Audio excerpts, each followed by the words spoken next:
Sveika, Agnese, un sveiki mūsu klausītāji. Labrīt, labdien, labvakar, kurā jau dienas daļā jūs mūs klausāties. Un paldies, ka jūs mūs klausāties un tiešām piesakojat mūsu kanālām un atbalstiet mūs arī ar saviem komentāriem, jautājumiem, kas mums palīdzētu īstenībā radīt vēl vairāk saturu, kas jums ir svarīgs. Taču šodien mēs esam pašas arī izvēlējušās tādu foršu aktuālu tēmu, kas ir lietas, kā AI maina SEO pasauli, un mēs šodien dosim jums 5 lietas, kas jums ir jāņem vērā 2025. gadā, veidojot jūsu SEO stratēģiju. Un ātri īsumā, pirms mēs ķeramies pie šīm 5 lietām, es domāju, gribu pateikt to, kad SEO šodien vairs nav tikai par to, vai tu parādies Google, vai kādā citā no lielajiem search engineiem, tad šobrīd SEO ir vairāk par to, ka tu esi klātesošs vispār digitālajā vidē un pēc iespējas vairāk platformās un sasniedz savu auditoriju dažādos veidos. Un tagad gan ķeramies klātām 5 lietām, ko tev kā mājaslapas īpašniekam vai satura veidotājiem ir jāņem vērā 2025. gadā.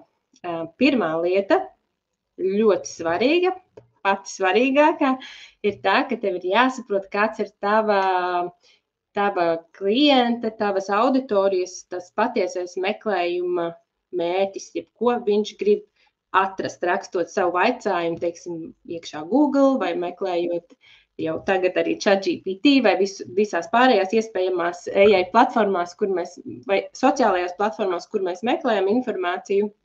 Un, ir tādi 4 galvenie meklēšanas mērķi. Pirmais ir, ja cilvēks vēlas, piemēram, iegūt informāciju, es gribu uzzināt, kas ir SEO, es rakstīšu iekšā meklētāju lodziņā, kas ir SEO. Un tātad, respektīvi, informācija, ko es gribu saņemt, ir paskaidrojumi par to, kas ir SEO, kas man ir jāņem vērā, un, respektīvi, tad mans meklēšanas mērķis ir iegūt informāciju. Otrā lieta, meklēšanas mērķis ir, teiksim, es vēlos nokļūt konkrēti jau uz kaut kādu mājaslapu. Es rakstīšu iekšā Facebook login, tad tas nozīmē, ka es gribu konkrēti uz Facebook lapu, es gribu uz login lapu un ieiet savā platformā, savā tajā profilā. Tad mans mērķis ir konkrēti šī navigācija uz kādu konkrētu mājaslapu, piemēram, LSM ziņas, tad, respektīvi, es gribu konkrēti nonākt LSM ziņās, nevis kaut kādās vispārējās ziņās. Nākamais meklējuma mērķis, trešais tas jau ir. Meklējuma mērķis ir, teiksim, es plānoju veikt pirkumu vai plānoju kādu pakalpojumu. Varbūt kādu man vajadzētu, es tā kā mēģinu. Mans mērķis būs noskaidrot, kas ir pieejams un ko es varu dabūt, kur ir labāk, kas sliktāk, ko saka citi. Tad mans mērķis ir iepazīties ar tirgu, ar informāciju, kas vispār ir pieejams. Un, piemēram, es rakstīšu labākie telefoni 2025. gadā, tad es dabūšu tad es gribu noskaidrot, kas tad vispār ir pieejams. Lūdzu, dodat man piedāvājums, ko labāk man izvēlēties. Un tad 4. mērķis, lielais mērķis ir tāds, ka es jau esmu pieņēmusi lēmumu un es zinu, kādu telefonu es gribu 2025. gadā. Tad konkrēti mans mērķis būs jau šo telefonu iegādāties. Un tad es vaicājumu meklētāju lodziņā rakstīšu, ka es gribu iPhone 15 lētāk. Pieņemsim tādu atslēgvārdu frāzi, kā kur pirkt iPhone 15 lētāk, būs ar mērķi jau konkrēti izdarīt šo pirkumu, tādu potenciāli. Lūk, tad, kad mēs saprotam, kas varētu būt mūsu auditorijas tas mērķis, ko viņš grib iegūt, rakstot savu vaicājumu meklētājā, tad mēs varam attiecīgi arī pielāgot un izveidot šo saturu, kas viņam būs vērtīgs, kur viņš iegūst to informāciju, ko viņš vēlas noskaidrot. Es vēl gribēju pieminēt pie tā pēdējā piemēra, ko tu minēji par to pirkt iPhone 15 lētāk. Patiesībā tas arī būs nedaudz vairāk vārds uz pirkšanu tendēts, bet šajā gadījumā arī cilvēka, protams, jāskatās, kas atrodas meklējuma rezultātos, ja viņš Google vai citā meklētājā, jo šajā gadījumā man liekas, ka ja viņš meklē lētāk, tad šajā gadījumā viņš tomēr arī izvērtē šos meklējuma rezultātus. Un man šķiet, ka vienkārši pirkt iPhone 15, pirkt iPhone 16, tas būtu tāds vārds, kur tiešām cilvēks, es redzu, ņemu, pērku, viss notiek. Man liekas, ka tas lētāk, ka viņš jau uzreiz arī tas meklējuma mērķis šajā gadījumā, ka viņš tomēr izvērtēs vairāk tos rezultātus, lai atrastu labāko piedāvājumu. Bet, tas, ko es gribēju par šajiem meklējuma mērķiem vēl pateikt, ka patiesībā tieši biju vakardien arī workshopā, un viena tiešām no svarīgākajām lietām ir patiesībā, kad arī, ja jūs, piemēram, veidojat saturu, bloga rakstus, un vispār, ka jūs izveidojat arī tādu, kā viņš saucas tāds topic cluster, kur mēs saprotam, par kādām tēmām mums ir jāraksta un kādām tēmām ir jābūt apakšā. Un tad tu smuki tās sadali tās tēmas, lai tu nenovirzies un lai tiešām tevis veidotais saturs ir, teiksim tā, atbilstošs tavai tēmai. Piemēram, vakardien tas viens piemērs, ko minēja, piemēram, man ir mājaslapa, kura es esmu izveidojusi workout, kopumā promotēju, jeb pārdodu savu aplikāciju workoutu, tad attiecīgi manas bloga raksta tēmas būs, piemēram, kas manam klientam, tātad kāds ir klienta meklējuma mērķis un kas viņam varētu interesēt, piemēram, tur workouta trackeri, workouta plāni, workouta rutīnas un tam līdzīgi, un attiecīgi tas ir tas saturs arī, ka tā ir tā doma apakšā tajam vispār atslēgvārdu meklējuma mērķiem, ir patiesībā ļoti jāsaprot, kas tavam klientam varētu interesēt un kā viņš to varētu arī meklēt. Un attiecīgi tur jums var palīdzēt arī rīki. Un šie punkti, ko Melānija minēja, šeit jums var palīdzēt rīks Semrush, kur tad jums pasaka, kāds tad ir konkrēts atslēgvārda meklējuma mērķis konkrētam atslēgvārdam. Protams, atkal latviešu valodā ir nedaudz limitētāka tā datubāze, bet angliski un pārējās lielajās valodās jūs veiksmīgi spēsiet atrast, kāds tad ir atslēgvārda meklējuma mērķis, tad, kad cilvēks meklē konkrētu vārdu.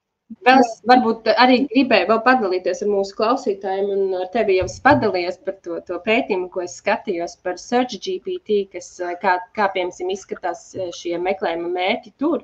Viņi būtiski atšķirās ar to, kas ir, piemēram, lielajos Google, piemēram. Ja? Tas, ko mēs meklējam, ka Google būs šie 4, un viņi ir stabili, un cilvēki tā izmanto šo meklētāju. Bet savukārt SearchGPT meklējuma mērķi tikai 30% ir tie, kas atbilst šiem 4 lielajiem, kas ir 4 tos, ko es tikko pieminēju, un visi pārējie, tie 70% ir kaut kas cits, kas paver mums iespēju arī kaut kā interesantāk paskatīties uz to, kā cilvēki izmanto SearchGPT, pieņemsim, un kādi vaicājumi tur ir, un ko viņi tur mēģina noskaidrot.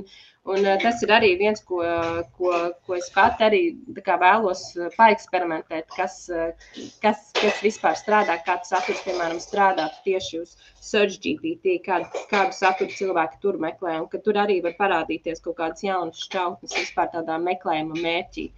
Un, jā. Man liekas, ka tieši ar SearchGPT es, piemēram, domāju arī tagad, kā mēs ar saviem klientiem spējam šos bloga rakstus parādīt AI šajos meklētājos, piemēram, arī tajā pašā Perplexity. Un šobrīd es arī izveidoju vienu bloga rakstu un veidoju arī meklējumu jautājumus, ko jautā iekšā AI šajos rīkos. Tātad, kad mēs lēnītēm sākam rakstīt iekšā šajā AI rīkā, viņš patiesībā arī jau rāda turpinājumu tiem jautājumiem. Un attiecīgi arī šobrīd es mēģinu ielikt arī šos jautājumus iekšā bloga rakstā. Un redzēs, kā tas strādās, bet kopumā tiešām, ja jūs veidojat saturu un ja jūs veicat šīs atslēgvārdu izpētes, tad, ja viņš būs tajam EAT principam sekos, un tiešām jūsu tas galvenais mērķis būs arī izglītot šo lietotāju, es domāju, ka jūs varat diezgan būt arī diezgan pārliecināti, ja būsiet top pozīcijā, tad arī jūsu raksts parādīsies. Ķeramies pie otrā punkta, kas ir veidot personalizētu saturu.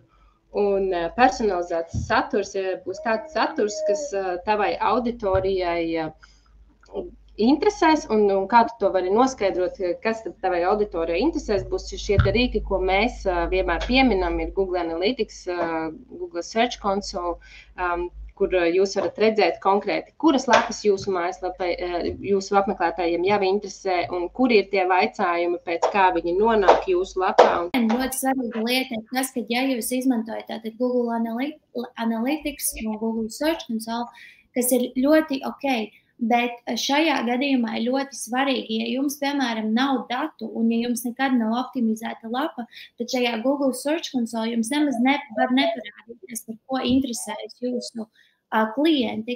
Tāpēc ir svarīgi veikt šo atslēgvārdu izpēti un saprast pirmo punktu, ko mēs minējam par atslēgvārdu meklējumu mērķi. Un šeit gan jums ir jāizmanto rīki, lai jūs saprastu un spētu arvien ātrāk atrast jautājumus un tēmas, par ko interesējas jūsu mērķa auditorija. Un vēl ir būtiski jāņemt vērā to, ka AI spēj nolasīt jūsu atrašanās vietu un jūsu reģionu, kur jūs dzīvojat vai esat, tad respektīvi ir ļoti svarīgi, lai jūsu biznesa, jūsu mājaslapa, ja tas ir iespējams, jums ir konkrēta adrese, tad jūs izmantojat Google My Business un esat atrodami arī, teiksim, pēc tā, kad pēc lokācijas, pēc atrašanās vietas, ja es esmu jums tuvumā, lai es varu arī jūs atrast. Un vēl viena būtiska lieta, ko arī nedaudz dara, ir e-pastu mārketings. Un e-pastu mārketings ir ļoti labs veids, kā tomēr veidot šīs attiecības ar klientu. Ja jūs vēl to neizmantojat, jūs varat noteikti apsvērt tādu iespēju to izmantot. Sākt izmantot un personalizēt saturu tieši jūsu mērķa auditorijai.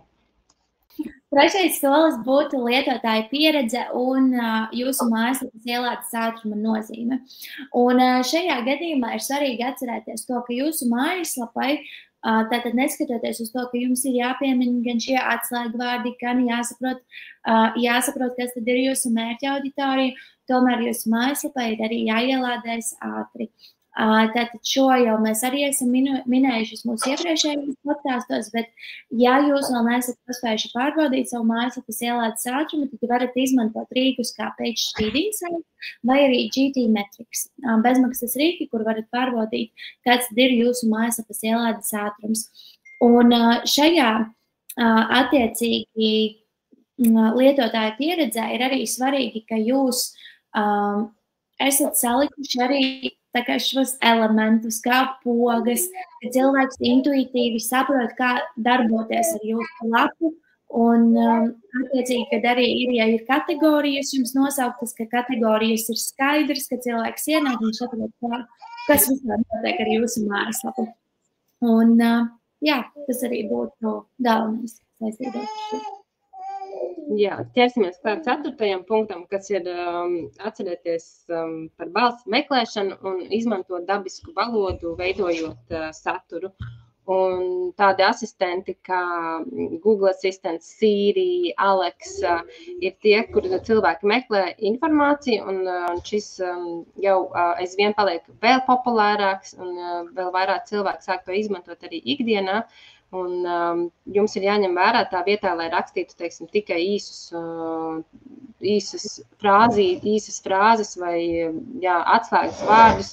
Arvien biežāk cilvēki uzdod pilnus jautājumus. Un es arī padalīšos mazliet īsi ar savu pieredzi, kad tā kā es šobrīd dzīvoju Vācijā, es ļoti daudz saskaros ar to, kā iestādes izmanto šo te balss meklēšanas rīku. Tieši man ir bijuši vēl pie vairākiem ārstiem speciālistiem, es esmu bijusi, ka viņi vienkārši uzreiz jau prasa Alexai vai Siri, kad, lai viņi kaut ko izdara viņu vietā, jo, protams, kā tad zobārsts nevarēs teikt, ja vajag kaut ko, bet tas nav kaut kas ar medicīnu tā saistīt, bet vienkārši tāda arī ikdiena, piemēram, paprasīt, kas tur šodien notiek, nezinu, pilsētā, ja piemēram, mums tāda saruna ir, tad tiešām šeit, piemēram, es to redzu, ka izmanto arī iestādēs, gan jā, ne tikai, piemēram, klausītos mūziku, bet arī, lai atrastu kaut kādas tuvākās adreses. Jā, man tas, varbūt bija liels pārsteigums, ka tik bieži izmanto tieši tādās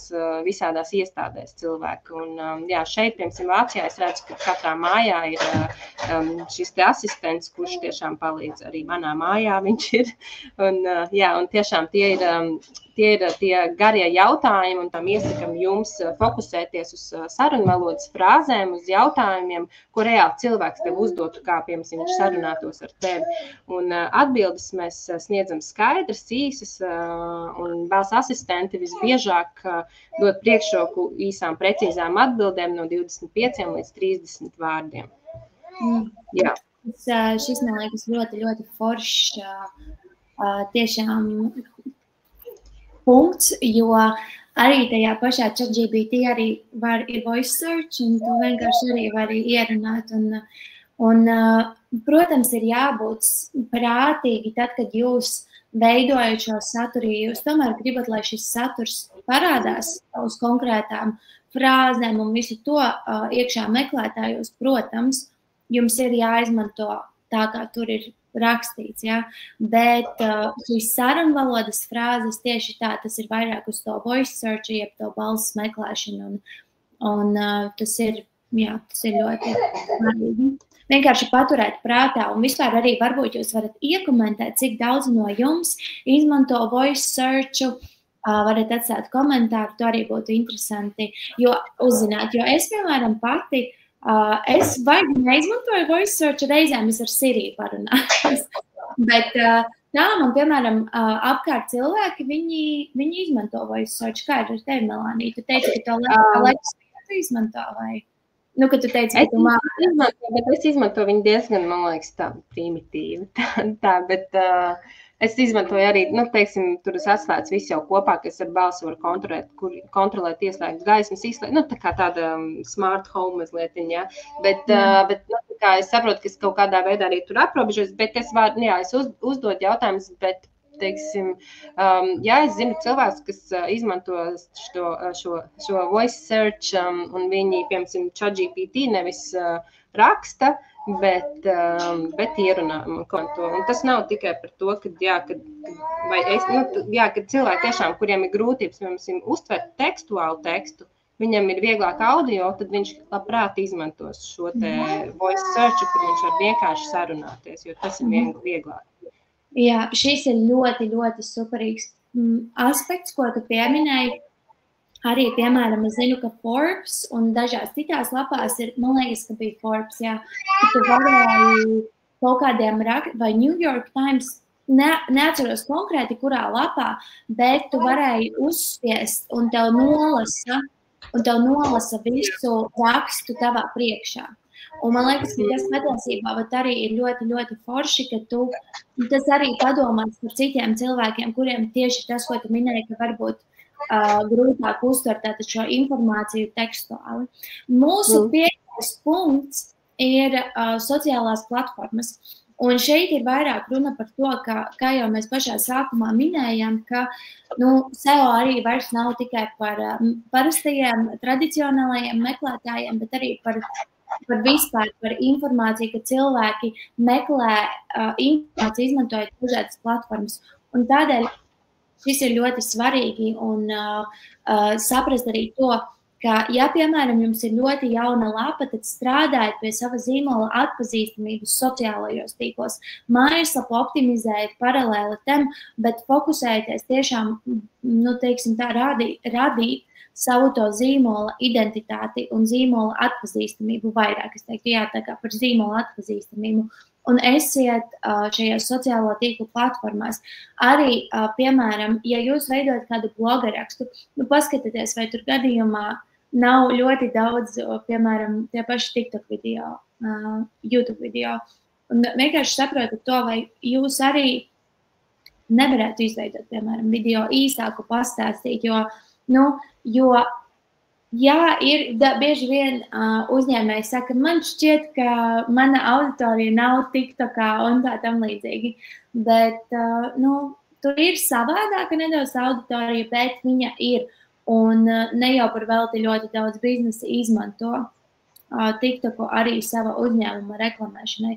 Tas, kādu tur saturu ir jāliek, tur ir bišķiņ savādāk, ka tā feature apakšā, kādu saturu mēs veidojam priekš sociālo tīklu platformā, bet tas ir svarīgi, ka jūs tomēr esat sociālajos tīklos. Un vienmēr arī atcerieties to, ja jūs jau esat veikuši, piemēram, šo atslēgvārdu izpēti, vai jūs esat atraduši vārdiņus, ko cilvēki meklē, izmantojiet viņus arī savos captionos iekšā šajā savos captionos un pieminiet šos atslēgvārdus. Un arī, starp citu, iekšā TikTokā ir arī analītikas rīks Creator Insights, un tur attiecīgi jūs atkal varat redzēt arī, kādi vārdi ir trending, ko cilvēki meklē un tam līdzīgi. Tā kā, jāsaprot tas, ko es esmu ievērojusi, ka tie jautājumi, viņi parādās arī TikTokā. Tas, kas parādās Google, tie daži jautājumi ļoti, ļoti varbūt īsākā formā, bet tas princips ir tāds pats tā kā priekš atslēgvārdiem. Jā, reizēm viņi varbūt mazākas kombinācijas, bet arī šeit nevajag sarežģīt savu galvu, jo rīks jums saka patiesībā priekšā un tā kā izmantojot šīs zināšanas, ko jūs saprotat, izmantojat arī citās platformās. Un, jo, kā jūs zināt, piemēram, arī tie paši LinkedIn raksti, viņi parādās Google. Tā kā, Es tieši šo gribēju arī teikt, ka tieši šobrīd Google parādās arī meklējuma rezultātos ne tikai no LinkedIn, bet arī Instagrams un Facebook. Jā, viss šis saturs, kas ir sociālajās platformās, parādās arī Google meklētājā. Tā kā, tā digitālā klātesamība pēc iespējas dažādākās platformās ir jūsu iespēja iegūt jaunus klientus un būt vienkārši redzamiem. Tad es ātri izskriešu cauri vēl vienreiz šīm 5 lietām, ko mēs iesakām jums ņemt vērā. Un pirmā lieta ir saprotiet, kāds ir jūsu auditorijas meklējuma mērķis. Otrā lieta ir veidojiet personalizētu saturu. Trešā lieta – pārliecinieties, ka jūsu mājaslapa pielādējas ātri un ir lietotājiem draudzīga. Ceturtā lieta ir atceramies par balss meklēšanu un veidojam saturu dabiskā valodā. Un 5. lieta – sociālās platformas. Izveidojiet kontus, jeb uzsākat uzturēt savas kontas dzīves un radiet arī tur saturu un sasniedziet savu auditoriju. Es gribēju, Atceramies to, ka viss izklausās ļoti izaicinoši, un mēs arī kā satura veidotājs, mēs zinām, cik tas daudz aizņem laiku, un pateikt ir viegli atrodaties visās platformās un veidojat saturu visur. Bet atcerieties, ka jūs vienmēr varat arī meklēt palīdzību un nebaidieties deleģēt šos uzdevumus. Un, bet tomēr, ja jums ir jauns šis zīmols, fokusējieties arī uz zīmola atpazīstamību un sociālajā tīklā jums var palīdzēt. Super, paldies par šodienas epizodi un atstājiet komentārus, sūtiet mums savus ieteikumus tēmām un tiekamies nākamajās epizodēs. Atā! Čau! Ļoti labi.